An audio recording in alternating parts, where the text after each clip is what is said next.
When the day's been long and the weather's got that little chill, this is my kind of comfort food. We're making a speedy lentil and veggie chili that comes together faster than you'd think. You only need a few basics.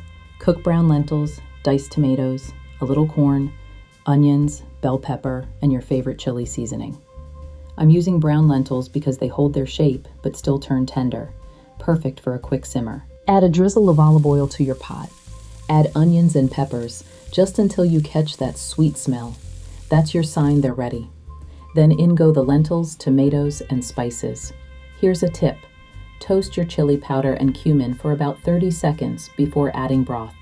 It wakes the flavor right up. If you're all about one-pot meals like this, go ahead and tap like so I'll know to keep them coming. It helps the channel grow and keeps me cooking with you. Now pour in just enough broth to loosen it up.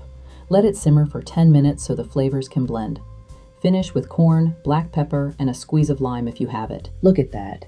Hearty lentils, bright corn, and all that cozy flavor in one bowl. Simple, colorful, and it hits the spot every time. The full recipe's in the pinned comment if you want to make this tonight. Until next time, eat well, feel good, and keep it simple.